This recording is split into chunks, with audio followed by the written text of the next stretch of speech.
with United We Stream, you were getting immediate reactions of people to the stream, the comments, like this is amazing, or the two Haçienda full-on streams, you know, like the 12-hour one or the 24-hour one. People were in their back gardens shouting to each other across the fence. Our focus wasn't necessarily on the numbers, the views. Our focus with the Haçienda 24-hour thing was never let's get a big numbers, let's get over 1 million views. It was how do we communicate to an audience to stay at home during a New Year's Eve celebration and how can we follow it around the world? But you were all in different locations. We were all in different locations. There was loads of tech problems. Personally, I'd have gone, you know what? If I was in charge, I'd have gone, you know what? We're not doing it. But you were like, no, I think I can solve this. And you always find solutions to what needs to be done. 24-hour Graeme Park special. I'm up for that, absolutely up for that.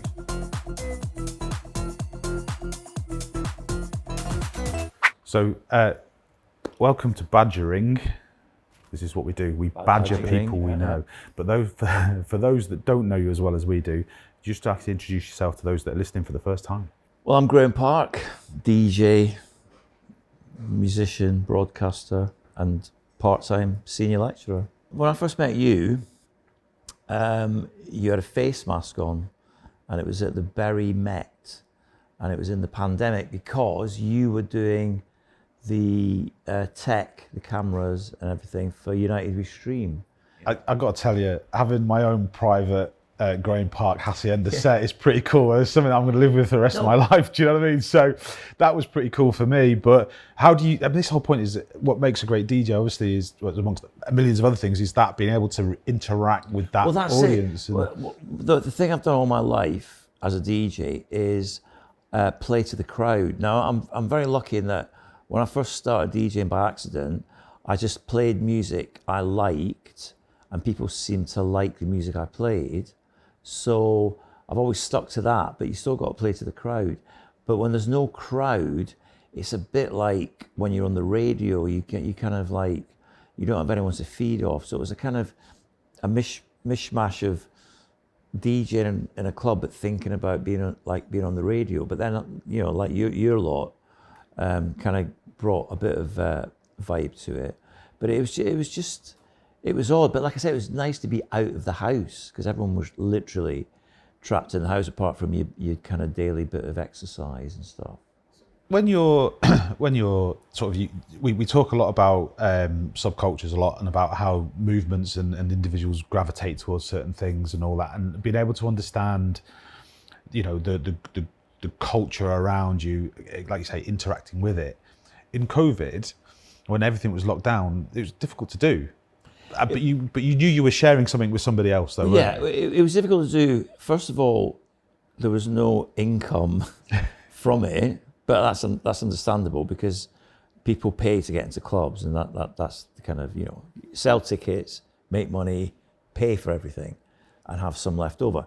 But it was just good to be out and doing what I love doing. There were some COVID events that were socially distanced, but they were rubbish. They tended to be outside in the summer of 2020 and spring and summer of 21. But not only were those events socially distanced, people weren't allowed to dance, and the audio couldn't be above a ridiculously low amount of decibels. So it was just weird. It was odd. So being able to blast out really loud on a sound system in an empty theatre was actually great fun. But also as well, just going back to the difference between playing to a crowd and playing not to a crowd, you'll never see me DJ with my mobile phone on the go. But with United We Stream, it was important that I had my mobile phone or laptop online, because you were getting immediate reactions of people to the stream, the comments, like this is amazing, and people talking to each other.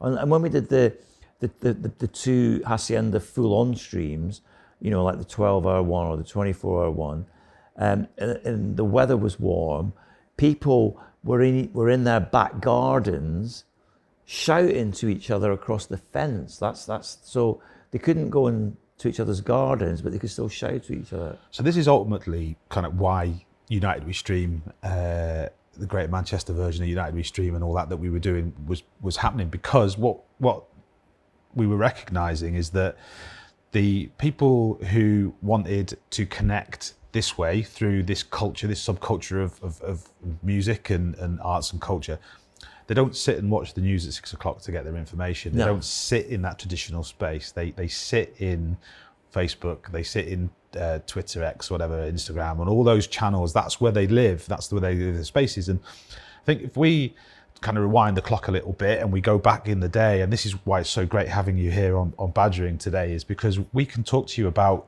you've grown up, and this is what I love about you so much as well, is that you've grown through lugging those big heavy boxes of vinyl around everywhere to USB sticks and Serato and stuff like that, and everything else in between. So the ability to capitalize and exploit digital technologies to communicate with an audience, let's call it a subculture, a message, stay at home.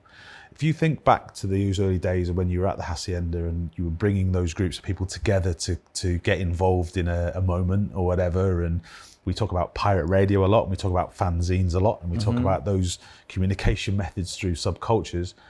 Even today, when we look at digital technologies, this is how you communicate with subcultures. You use those things to do. No, absolutely. Can you imagine if there was a pandemic in the 70s? It would be, you would totally rely on the BBC One and ITV news to get the message across. And it would be difficult to kind of constantly, you'd have to get people going around people's houses and putting pamphlets through the door, do not leave your house. And then people would really have been isolated, apart from maybe picking up the phone and calling each other. But yeah, since 2010 really, although social media began in the early 2000s, because I remember as soon as I heard about MySpace, I was on there like a shot. And I was a very early adopter of Facebook and Twitter, but not everybody was until really 2010 when the iPhone came along. Because, I mean, the Blackberries were big in the 2000s, but it was the iPhone that really started making the whole process of connecting with people remotely more accessible. And yeah, I mean, just being able to see people in real time going, I love, this is a great set. Oh, I can't believe he's just played that. And then people having conversations as that. And it was quite a fast load of comments. You had to keep scrolling back to catch up with what you'd missed. I mean, I'm not going to blow smoke up your bum, Graeme, but you're a great DJ.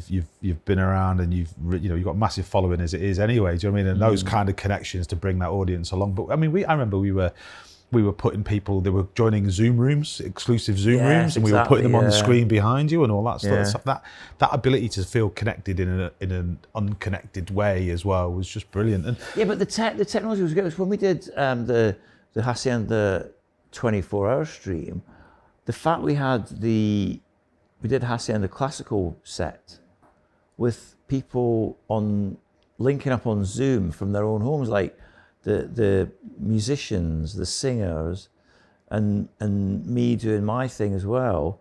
That was mad, absolutely mad, that CC Rogers could be sat in Atlanta singing Sunday while the orchestra were doing their strings and the woodwind and the brass, and I'm doing my thing.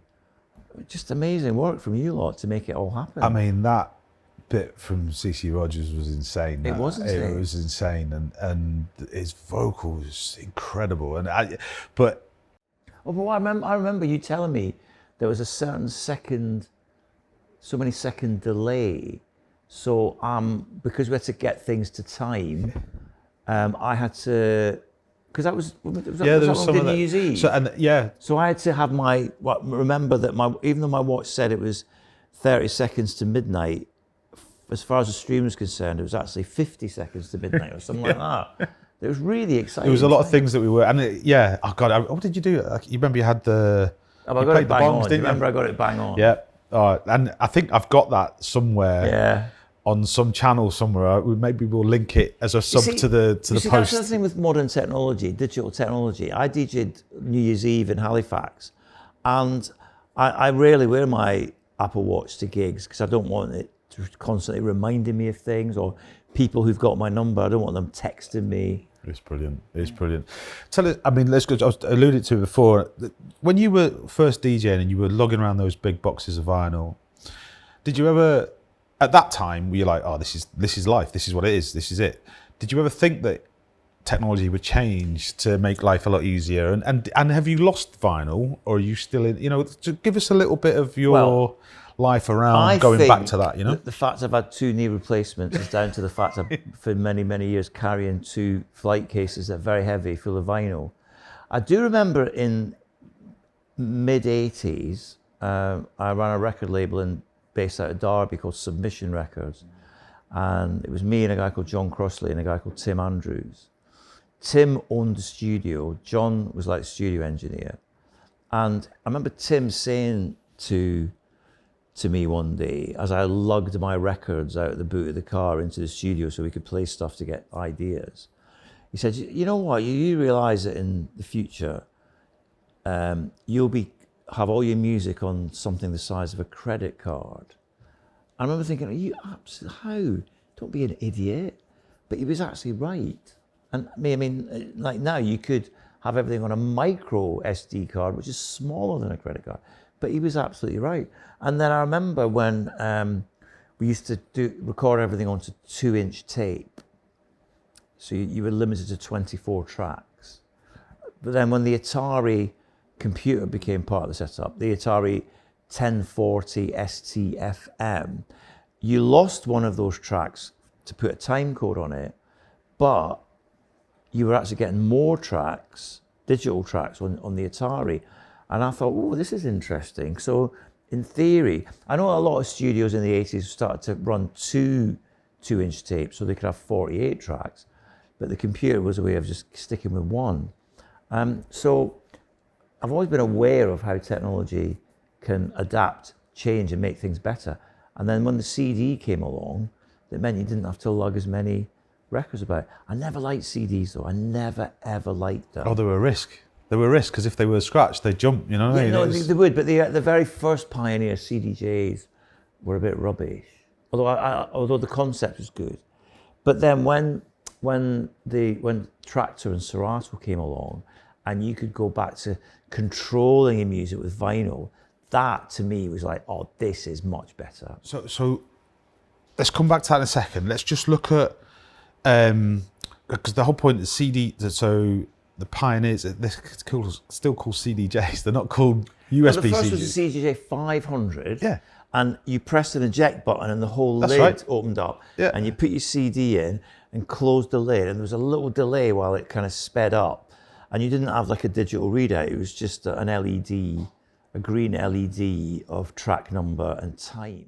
But then you could pitch adjust as well, couldn't you? You could pitch adjust, yeah. So, but all of that was replicating these Technics decks Exactly. into the technology. Exactly. So then somebody thought, actually, how can we take, because if you think about the Technics decks, they were never really designed for not mixing for and DJ. scratching. Do you know what I mean? Exactly. So it's Well, the very first Technics decks that I used, the pitch control wasn't a slider, it was plus, plus, plus, plus, minus, minus, minus, and a red LED display. So you'd go +1, +2, +3, +1.5, 2, 2.5, 3.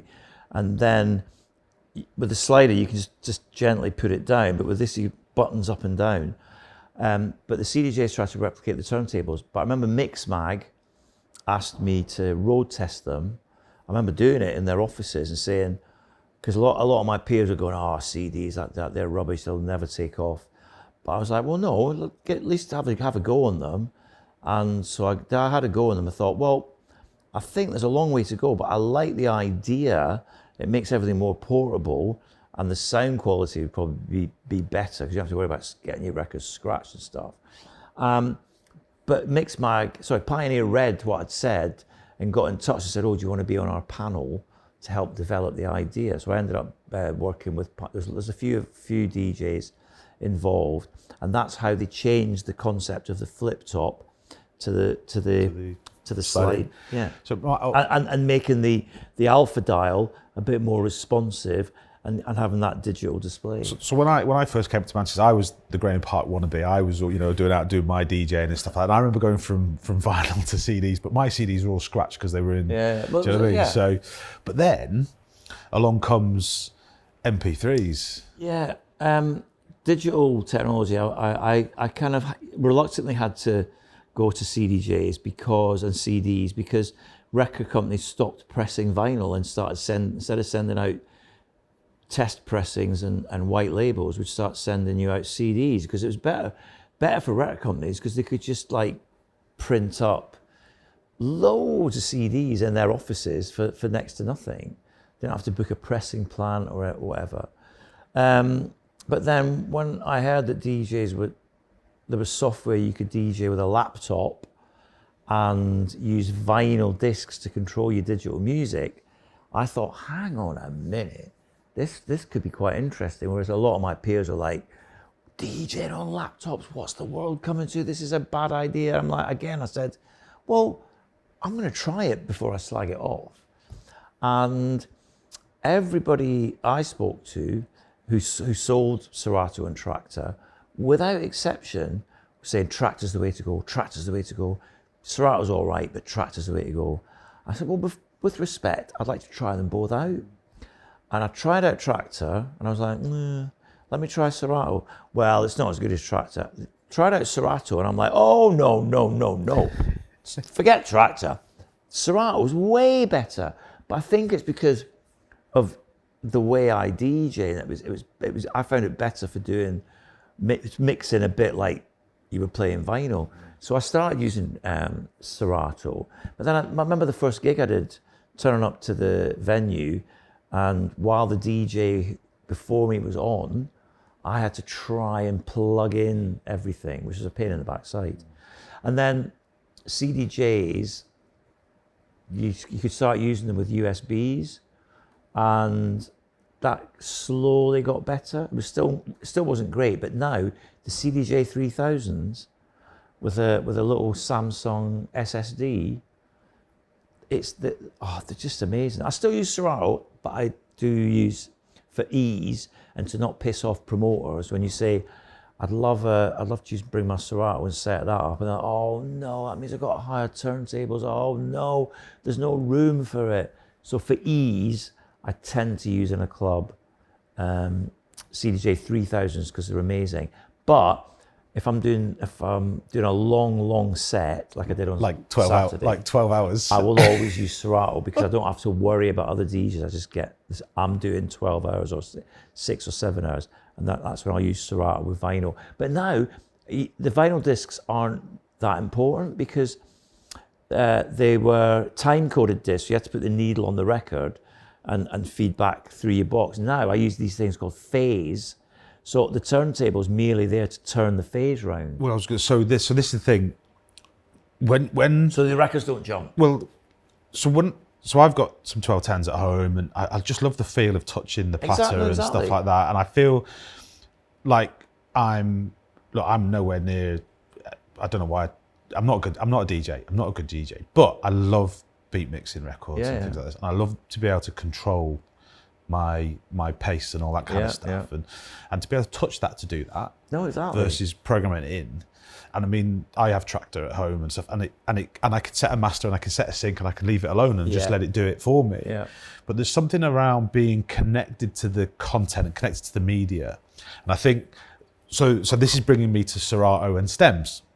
So the technology moves on a little bit more. Oh, stems are great. And I think this is the thing, is as you and I are talking here about carrying record boxes now, talking about to influence a song's drum patterns, the symphonies, the harmonies. No, it's brilliant. At the weekend, I did 7 hours at Joshua Brooks, right, on my own.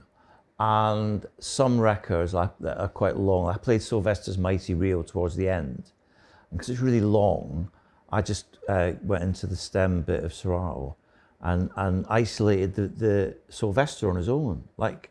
So cut the drums, bass, and melody with my MIDI controller with one press, and then let Sylvester soar his vocal, and then just brought the bass back in, and then brought the keys back in, and then just at the right point, the drums back in, and everyone's going mental. And my son is behind me going like, how did you do that? I'm like, ah.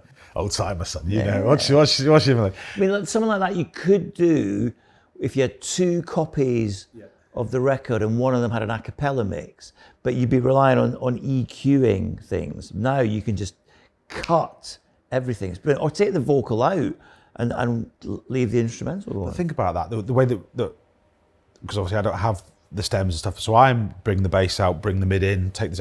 There's a lot of that goes on. Yeah. When you look at that kind of tangible, organic way of DJing and stuff like that, and obviously technology removes a little bit of that. And you think about how when CDs came along, it removed the platter bit and all that kind of stuff. Yeah. So my question is, and kind of this alludes then to how digital technology connects audiences, and does it remove something from the performance? Does it does it add to it? No, you know I think what I mean? it adds to it. That's why I like using Serato, because you've got that touch and that kind of tacit feel of the vinyl and gentle pushes and pulls and stuff.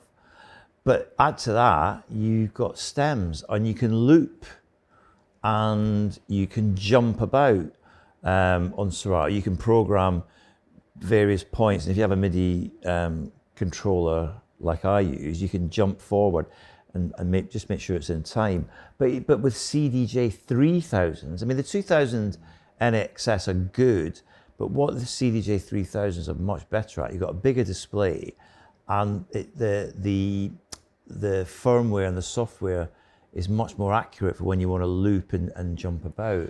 It's an incredible system, the CDJ. I love the 3000s are incredible. I'm trying to convince the missus to allow me to buy it one day, so we'll figure out. Unless we send this to the guys. Well, yeah, but we might be able to get an endorsement. There's a couple of Alpha Theta controllers that have all the features of the 3000s that are actually pretty good, because 3000s are about almost $2,000 each, aren't they? Expensive, but worth it. But you can get an all singing, all dancing controller for about the same price as one CDJ 3000. So that includes a mixer. So this is it. You think about how that ability to manipulate and change and electronic, because that's what they talk about, house music and dance music. It's funny when they call it electronic music, and it's so much more than that. But what's fascinating for me is that journey that you've taken through that scene, through life. And now, you look at Haçienda Classical, and it actually that combines those things together really, really well. And you're there sometimes at the back or wherever you are in the mix of that setup. You're there, just nailing it. Again, technology helps me do that, because the thing about Haçienda Classical, once you've decided what songs you're doing, and once you've created a mix for Tim Crooks to score and arrange, once he's scored and arranged, you're stuck with it. You can't change it. With DJing, you can change your mind as you go along, make it up as you go along if you like. With Haçienda Classical, once it's scored and arranged, that's it. You can't change it. But with me at the back, with all electronic stuff, I can change what I do, which freaks everyone out, because if I do 3 shows using similar samples and similar acapellas, and then on the 4th show, I always check at home before I do it to make sure it's work. Do a different acapella or different samples. It freaks everyone on stage out, because they're getting used to what I'm doing. So that spontaneity is still there. You got like visions. It depends.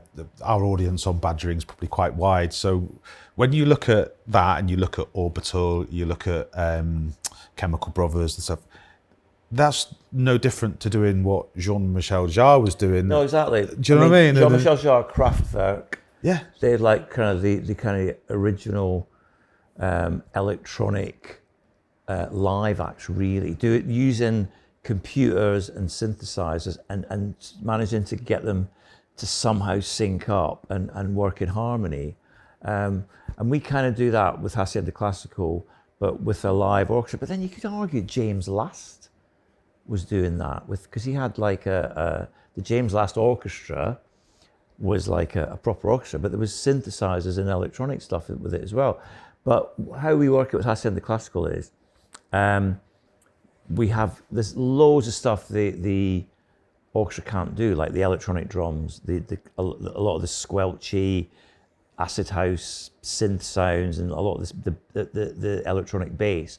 So some of that is created on a backing track, and that's all synced up with the orchestra, so everyone can hear the backing track. And then I just layer stuff on top, because it'd be too difficult and prohibitively expensive to have absolutely everything live. So it's just electronic drums and bass on the backing track, but all the keys and samples and etc. are all done live on top. So, I mean, we did a 12-hour session. Yeah. I mean, I think, are we up for a 24-hour? I would like to do a 24-hour session, if just to say I'd done it, because when it was hard work. It was a challenge, but it was great fun. And when we approached midnight, because we started at midday and went to midnight, and as we when we were getting to 11 o'clock at night, and I made a point of trying not to look at my watch. And then I remember looking at my watch going, oh my God, we've only got an hour to go. And I kind of was absolutely buzzing. And then it was a case of making sure the last hour was really exciting. And then we got to 12 and that was it. I really felt like I could go on. That 12 hours went far too quickly. It did go really quickly. And I remember having a flask of black coffee and loads of Haribos and a couple of bananas and some cereal bars. And then there was crisps as well, just to keep me going, It was incredible. And it was, and I could have gone on. I don't know whether I could have gone for another 12 hours, I don't know, but we don't know till we try. We had loads of graphics going, and we had the visual stuff going on as well. Yeah, but I'm 5 years older now. That might be the difference.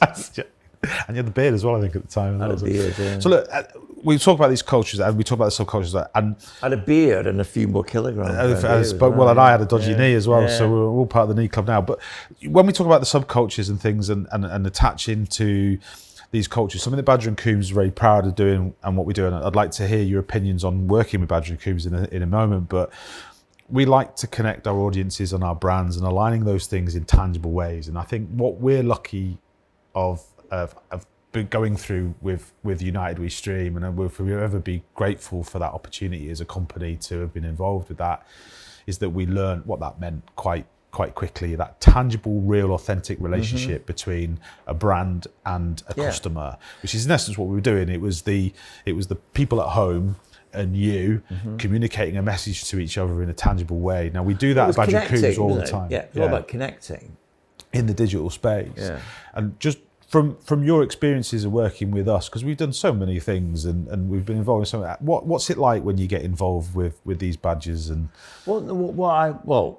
I've suddenly struck me when we keep saying United We Stream, but United We Stream actually became, is it GM Stream? Stream GM. Stream GM, yeah. So it's worth pointing that out before anyone from Stream GM gets the hump that we keep calling United We Stream. Yeah, of course. But everyone watch this to know what it means. But yeah, one thing I noticed working with Badgering Coombs is that every time I came to the Berry Met, and other things I've done with you, because Haçienda used you to record those in conversations, and if there's you always find solutions to what needs to be done. So I've witnessed you, specifically, when there's been an issue or a problem, and in some walks of life, people go, well, no, that's just not going to happen. No, forget it. No. But you go, okay, so what's the solution? And you then find a solution. Do you know what I mean? I've seen that in real time when there's been a delay, or that hideous live conversation that me, Bez, and Sean Ryder with someone, and John Robb, yeah. Oh my God, that was just like my laptop and loads of trying to get connections, and then listening to loads of bloody swearing from Sean and Bez. Yeah. And I was thinking, this is a bloody waste of time, this. But anyway, but the point is, that's one example where you just went, okay. But you were all in different locations. We were all in different locations. There was loads of tech problems, and I would have, personally, I'd have gone, you know what? If I was in charge, I'd have gone, you know what, we're not doing it. But you were like, no, I think I can solve this. And I remember you raking around in a massive box to find connections and cables, and it worked. But other times, if I'm like, I remember, if you remember, just before we did the 12-hour stream, I had technical issues with my laptop in one of the decks. Oh yeah. And it was we managed to sort it out. There's always a solution, and I think one thing I've noticed about working with Badgering is you always find a solution rather than just forget it or let's do something else instead. Could you imagine? Unless, of course, the solution is to do something else. Yeah, I mean that's the whole point. Could you imagine if we'd have got approached to not do?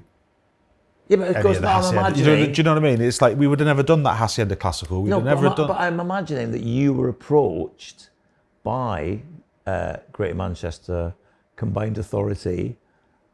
This is what we want to do. Can you do it?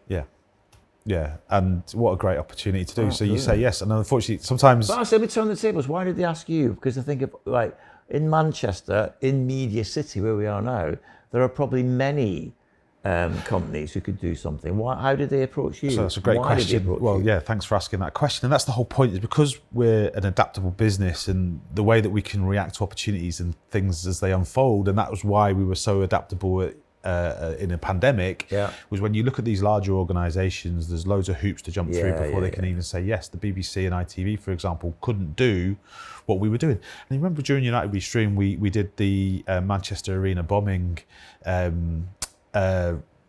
anniversary, where we brought the choir down to Media City, socially distanced them and did all of that. Now, that was such a complex thing to do, imagine. But yet because we were so adaptable and we could do it, we actually, I mean, it was never really for anybody else but that choir. That choir were the ones that we wanted to bring together to do that, because that's what they needed to do. And our focus wasn't necessarily on the numbers, the views. Our focus with the Haçienda 24-hour thing was never, let's get a big numbers, let's get over 1 million views. It was, how do we communicate to an audience to stay at home during a New Year's Eve celebration, and how can we follow it around the world? And I think that's probably, you can't do that on BBC One. You can't do that on those. But it shows you the importance of social media, though, to let people know about it. And whereas I'm doing a panel soon for the nighttime Industry Association. I've got the Nighttime Economy Summit, NTA, and I'm on a panel about, has clubbing lost its sense of community? And the other people in the panel are all my generation of DJs, right? And I suspect, I don't know, but I suspect everyone on the panel, apart from me, will be whinging about the current generation have got no sense of community because they're always on their phones. Whereas I would argue, maybe because I've got a 20-year-old son, that is their sense of community. That's how they connect. And I really get annoyed when my generation harps on about, it was much better in the old days. No, because when I was in my 20s, you wouldn't listen to your parents saying, it was much better in our days. So why did my generation feel they have to tell the people in their 20s, Generation Z, why did I have to tell them that things were better? Things are different, not better, different. And it's interesting because when you look at where Radio Caroline became BBC Radio 1 and all that kind of stuff, and then those pirate radio stations that became One Extra, and it's interesting how those subcultures that were like, our music's not, because like Buzz FM and Soul Nation, Soul Creation, all those radio stations out on Moss Side that were playing things and music and were within the culture of things that just, there was none of that on mainstream. No, there wasn't. And now you look at how Kiss started off as a pirate station, didn't it? I remember Kiss turning its transmitter off in London to go to commercial. Kiss 100, Kiss 100. And all of that kind of, have we, and that I think is, maybe that's part of your conversation. The thing is, have we lost that entrepreneurial movement of bringing those subcultures into the mainstream because it now sits in the digital space everywhere and stays there, Yeah, I think that's a good point, because with social media, especially if you look at TikTok and how Instagram's changed because of TikTok, it's maybe a bit, the younger generations will use social media to connect, but a lot of it's about me, and trying to build a following. So I suppose in that respect, maybe the sense of community is different. But I do still think there's a sense of community there. It's just moved online. Instead of meeting down the pub or meeting people in a queue, But then if you ask my son Ben, he makes friends every time he goes to a big event at the Warehouse Project or wherever, and they just exchange their numbers. So that's another thing that annoys me, like people saying, like my generation going, yeah, phones should be banned from clubs. But then my son would argue, so if you meet someone, right, and you haven't got your phone on you, how do you connect with them? How do you get their number? Exactly. Or if Ben has said, if I make him, he makes music and he's been to a club where he sent his music to DJs, he's been to a Teletech event and one of the DJs has played his track, well then he wants to get his phone out and record it. Yeah.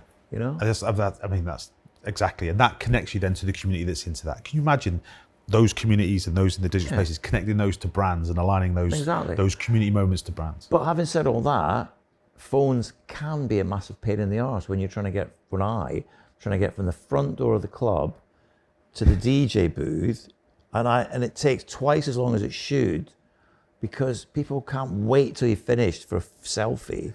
They've got to have one as you're walking through the club. Oh my God. Oh, it's incredible. I'm not knocking it. I just, because obviously without the people interested in me, I wouldn't be able to do what I do. But I just think, let the DJ get in his box. Let him get in his space. I'll get a selfie on the way out. Yeah, I won't post all the That's selfies. what I would do. I won't post all the selfies I took of me and you during. Half the time, I have to take the phone off their hands and do it for them because they're absolutely smashed. It's incredible. Yeah.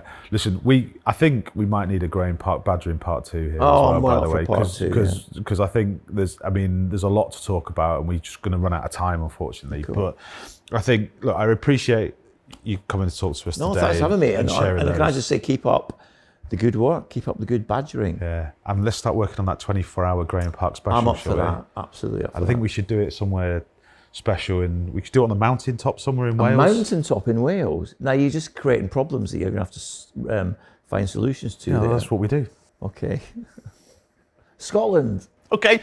Aberdeen. Let's go about Aberdeen. Aberdeen, yeah. 24 hours. Is there any mountains in Aberdeen? Aberdeen. Yeah, there is. There's like the old John Lewis building's quite high, looking down over Union Street. Let me think about it. Yeah, I would. Okay. Challenge accepted. Do it from Pittodrie. Right. Challenge accepted. Pittodrie. I'm sure, in fact, Dave Cormack, the chairman, if I was to tell him I want to do a 24-hour live stream for Pittodrie, he'd probably be up for it. He'd want to monetize it though, probably. Hey, but exclusive content for badgering. Exactly. So that's it. Yeah. You heard it here, folks. Thank you, Graeme. Thank you. Thanks, mate. Appreciate it. Cool.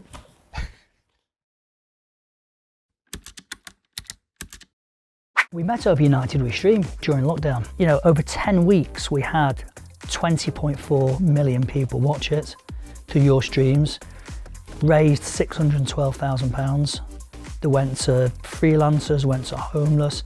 At that point, I think you and I knew we had something special. And when I walked in, it blew me away. And some of the ideas you came up with were genius/mental. But absolutely, if there's anything I'm going to do that needs streaming or filming, it's a no-brainer. Obviously, Badgering Goons.